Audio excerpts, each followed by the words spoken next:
Assalamualaikum warahmatullahi wabarakatuh. Perkenalkan, nama saya adalah Miftahudin dengan NPM 10 12 30 27. Di sini saya akan membahas yang namanya mekanisme dan keseimbangan GCG. GCG itu apa? GCG itu adalah Good Corporate Government. Ini adalah transformasi sistem menjadi sebuah budaya. Nah, bagaimana aturan perusahaan yang kaku itu bisa menjadi sebuah sistem atau menjadi kebiasaan sehari-hari? Ada rumusnya. Rumusnya itu ada di pondasi organisasi yang berkelanjutan. Sebelum itu, GCG itu apa sih? GCG itu adalah sistem operasi yang mengubah aturan struktural menjadi kebiasaan kultural, yang dimana menyeimbangkan penciptaan keuntungan dengan tanggung jawab kemanusiaan. Ibaratnya seperti ini adalah rumus yang dimana sistem ini, kalau sistem yang berjalan dengan baik, itu harus ditambah dengan yang namanya keseimbangan antara profit dan sosial.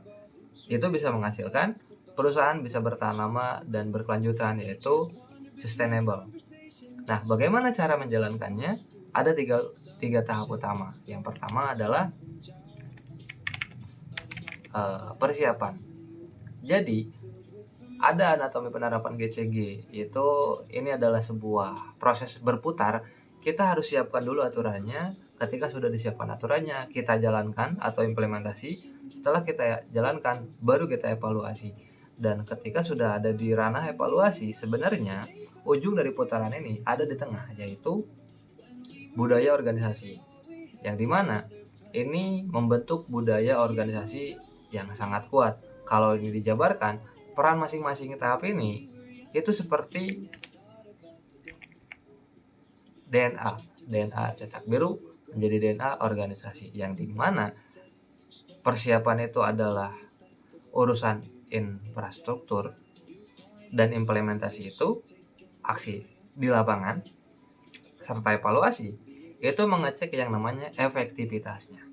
Lalu kalau misalkan ketiganya itu rutin dilakukan, nilai GCG itu akan mendarah daging menjadi sebuah DNA perusahaan. Dan keywordnya adalah internalisasi.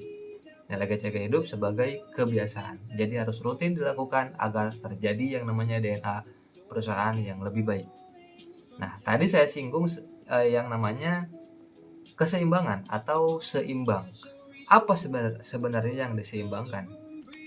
Yaitu ada titik tumpu tata kelola, yang dimana segitiga ini adalah segitiga GCG ini adalah penyangga antara ekonomi dan sosial, yang dimana perusahaan itu sering serba salah antara kejar untung atau kejar ekonomi atau kejar tanggung jawab atau sosial. Nah, GCG itu hadir. GCG itu hadir untuk apa?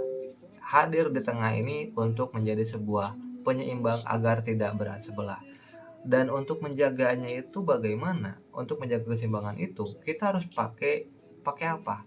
Harus menggunakan yang namanya pilar. Di sini saya menggunakan tiga pilar. Tiga pilar keseimbangan struktural untuk menyangganya. Yang pertama itu ada terbuka, yaitu keterbukaan dan independen. Yang kedua ada yang namanya perlakuan. Jadi perlakuan itu harus adil, harus setara, harus melakukan keseluruhan. Intinya adil ke siapapun, tidak ada tidak ada pihak mana. Jadi kita harus adil ke semua pihak. Dan yang terakhir adalah harus ada yang namanya aturan atau kode etik yang mengikat, baik itu untuk perusahaan, untuk karyawan, dan lain sebagainya. Lalu, bagaimana kalau misalkan ada yang melanggar aturan tersebut? Kalau misalkan ada yang melanggar aturan tersebut, kita menggunakan sistem imun organisasi, yang dimana itu ada pengelolaan pengaduan yang disebut yang namanya whistleblowing. Nah, kita butuh sistem ini untuk apa? Untuk pengaduan pelanggaran.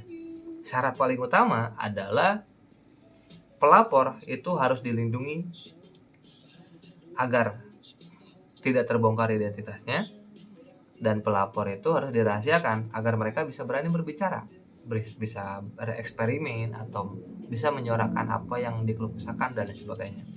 Nah, untuk menindaklanjuti atau untuk memastikan semuanya pengawasan ini berjalan dengan baik, kita butuh yang namanya struktur hierarki, yang dimana ini disebut yang namanya arsitektur pengawasan dan keselamatan.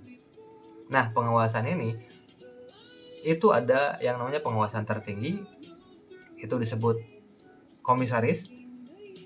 Jadi tertingginya itu ada di komisaris dan pelaksanaannya itu ada di direksi atau audit internal. Nah, tapi kalau misalkan ditarik ke paling tengah itu ada yang namanya K3, yaitu keselamatan kerja.